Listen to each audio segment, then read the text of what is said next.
Thank you very much, Mr. Lesroy Williams, our Master of Ceremony or host for this program.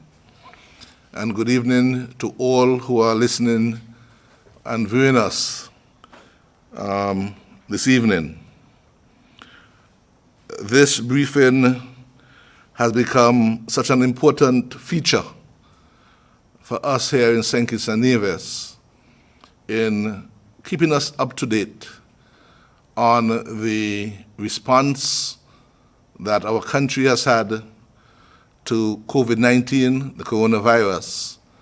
And as a platform, it also allows us today and going forward to speak to any disaster, any crisis that we may have in our country. Today, this evening, we are thankful that we continue to cope with COVID-19, and we have been thankful, or we are thankful as well, that we have been spared any serious threat from the weather systems that has been in our region, sub-region, overnight today, and will be with us going forward. We note that you would have heard, as you would have heard, that the weather conditions are improving and no longer pose a threat to us here in St. Kitts and Nevis. Although we expect some intermittent showers overnight, we expect that conditions would return to normal by tomorrow morning.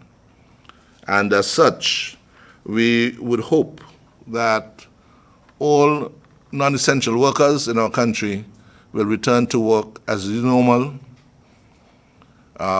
We had put a recommendation that non-essential workers stay in place today, that only essential workers will turn out to work. But come tomorrow, we expect that all workers would return to work as normal. We also want to let you know that as of 9 o'clock this evening, the National Emergency Operating Center that had been activated in case there was a much more serious threat to us will stand down as of 9 o'clock this evening as we prepare for more normalcy. I must remind all of us, that as we return to a measure of normalcy, that we are still under a state of emergency, that emergency powers regulations are still in place, and we expect all our citizens to adhere to those regulations. The coronavirus pandemic has not gone away, as we see on international media on a regular basis that to the north of us, the United States of America, has seen increased surges in confirmed cases.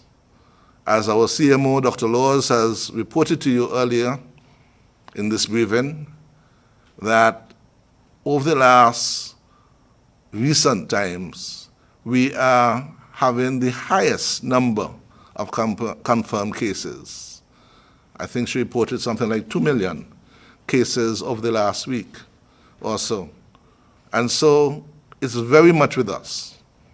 And the fact that we in St. Kitts and Nevis have been able to cope adequately with this pandemic, the fact that we have been able to flatten the curve, to close our borders and ensure that our people have been safe, does not mean that we can be complacent.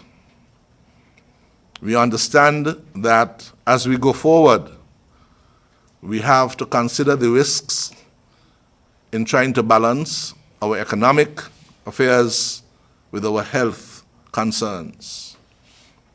Our first priority has been, and for now continues to be, the health of our citizens.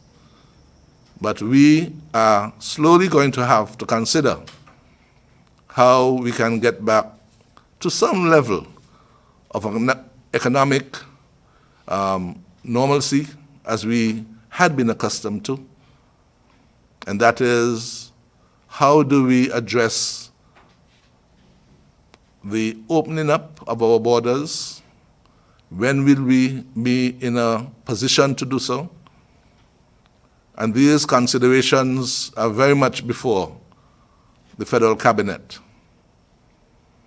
We are very conscious that we must make a considered decision, but we are being cautious, we are being very careful, and we want to keep our public in the loop as we do so.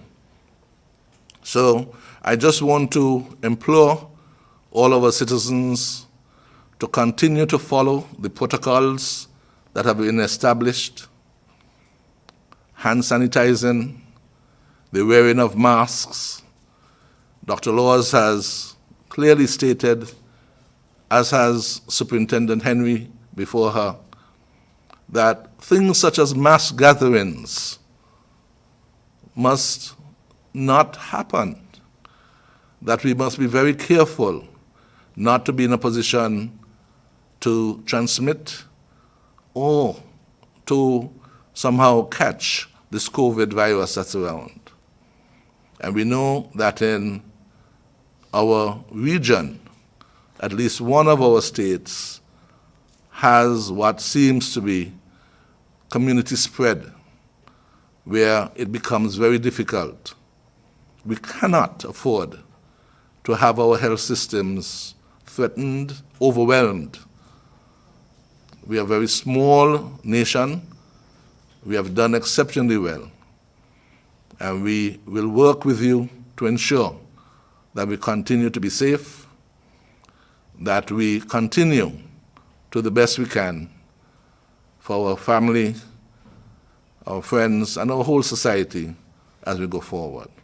So once again, we are thankful that the weather has passed us, that we have not had any serious threat, any damage, and we hope that as we move forward, we continue to adhere to the regulations of the COVID-19 response that we have in place. Thank you very much. Good evening.